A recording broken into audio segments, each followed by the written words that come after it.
Bismillahirrahmanirrahim. Assalamualaikum warahmatullahi wabarakatuh. Ketemu lagi dengan saya Yusuf di channel Saiful Zaman.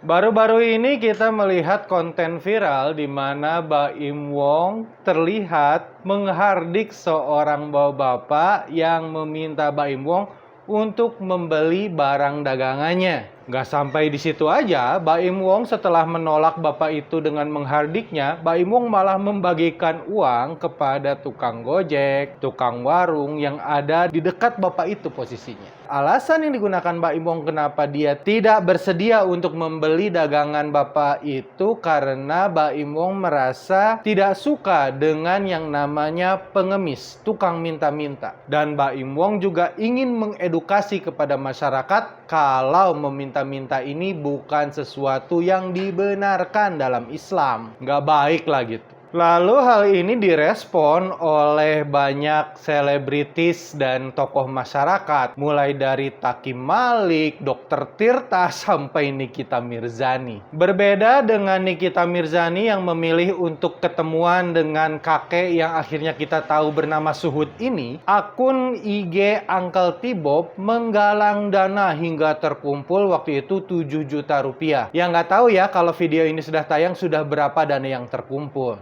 Tapi yang uniknya, postingan Uncle T-Bob ini tiba-tiba menghilang sampai 2 buah postingan. Dan menurut para netizen bahwa yang membuat postingan Uncle T-Bob ini tiba-tiba menghilang karena di-report oleh para fan fanatiknya Baim Wong. Lalu, channel Baim Wong di-unsub hingga berkurang 200.000 follower. Karena channel Saiful Zaman ini bukan channel gosip seperti Lambe Turah, Silet, dan sebagainya, jadi kami di sini akan mengambil sudut pandang yang lain mengenai kasus viral ini. Karena ya kita semua udah tahu, kontroversi-kontroversi yang dibuat oleh selebritis besar kemungkinan hanyalah gimmick semata yang ditujukan untuk menaikkan popularitas si artis yang membuat kontroversi dan juga artis-artis lain yang ikut di dalam kontroversi tersebut.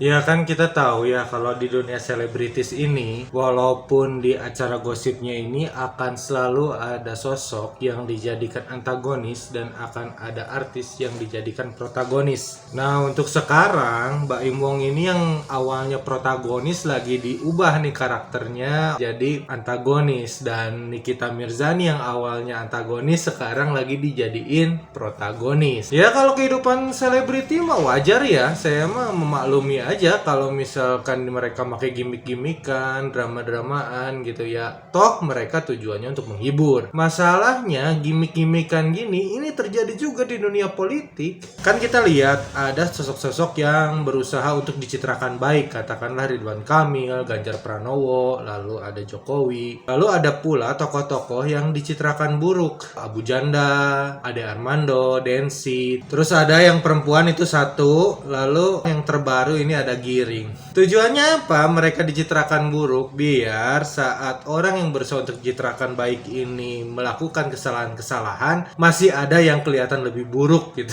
Jadi nggak kelihatan jelek-jelek amat. Jadi kan beda gitu dunia selebritis sama dunia politik. Kalau dunia selebritis ini hanya bertujuan untuk menghibur semata, dunia politik ini berkaitan sama masa depan, berkaitan dengan harkat hidup orang banyak. Masa cara main sesuatu yang berpengaruh besar seperti politik ini disamain dengan cara mainnya entertainment? Ya hancurlah Indonesia ini. Ya untungnya sekarang kan politik pencitraan ini lagi menuju akhirnya lah ya. Udah mencapai senja mereka itu. Berdasarkan perkembangan terbaru memang yang kami lihat rakyat jelata sekarang lebih melihat ke bukti-bukti konkret. Apakah itu berdasarkan data, pengalaman pribadi, atau bukti-bukti konkret lainnya. Jadi rakyat jelata sekarang udah agak males tuh ngelihat berita-berita yang beredar di media-media mainstream. Lalu dari permasalahan yang terjadi dalam kabar viral ini, siapa yang salah? Baim Wong atau kakek Suhud? Ya, kakek Suhud kan belakangan ini kita ketahui kalau dia bukan pengemis. Dia adalah penjual jus ama dan buku-buku yang sering ditawarin ke kita saat kita lagi naik bus dan sebagainya gitu. Nah, kakek Suhud ini memang waktu itu mengejar Baim Wong dengan motornya itu karena memang dia butuh pertolongan untuk mengobati kakinya yang lagi sakit. Jadi kalau dalam Islam, mengemis atau meminta-minta ini jelas tidak boleh. Karena seseorang yang di dunianya suka mengemis dan meminta-minta, nanti di akhiratnya mereka akan dibangkitkan dalam keadaan di wajahnya ini sama sekali tidak ada dagingnya. Jadi dalam riwayat lain Rasulullah juga pernah bersumpah akan 3 hal. Yang pertama, Rasulullah bersumpah kalau orang yang bersedekah ini tidak akan miskin. Yang kedua, Rasulullah bersumpah kalau ada orang yang dizolimi lalu memaafkan, maka Allah akan menjadikannya semakin mulia. Lalu yang ketiga, saat ada orang yang kerjaannya mengemis dan minta-minta, maka dia sedang berada dalam pintu menuju kefakiran. Ya memang tidak boleh untuk meminta-minta kecuali 3 orang. Yang pertama, orang yang sedang dibebani oleh hutang atau sedang dikenakan suatu denda atau diat.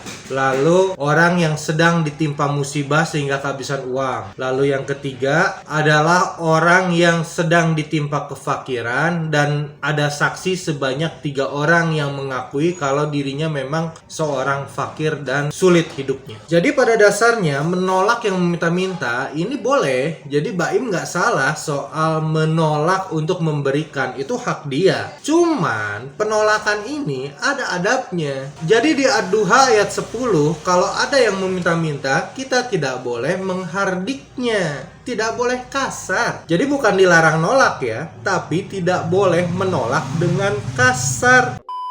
Dan Al-Qurtubi dalam kitab tafsirnya mengatakan bahwa tidak boleh menghardik pengemis dengan perkataan yang kasar. Akan tetapi hendaknya memberi dengan pemberian yang baik. Tuh, jadi bukan hanya tidak boleh menghardik orang yang meminta-minta, tapi sebaiknya adalah memberikan dengan pemberian yang baik. Dan Rasulullah juga pernah bersabda, barang siapa yang membentak-bentak seseorang yang meminta-minta, maka di akhirat nanti malaikat akan membentak-bentak dirinya. Jadi harus benar-benar berhati-hati. Walaupun diharamkan untuk memberikan kepada pengemis di jalan, harus hati-hati. Tidak boleh bermuka masam, tidak boleh membentak-bentak, tidak boleh menyakiti hati mereka. Toh fatwa haram ini ada karena memang kondisi di Indonesia mengemis ini menjadi bisnis. Bisnis yang haram tentu saja, bukan bisnis yang halal.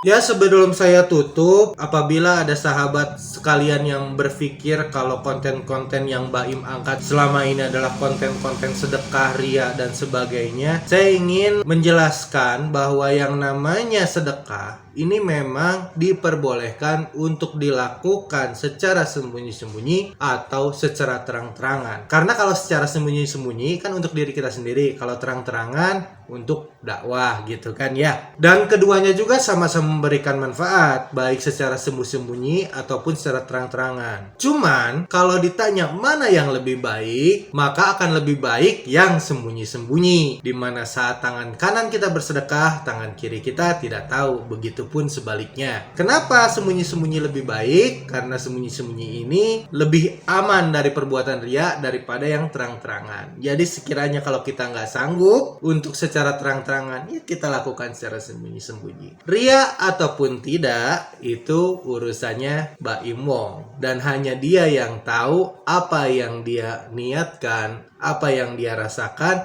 saat dia membuat konten-konten seperti itu. Kalau itu untuk dakwah, bagus.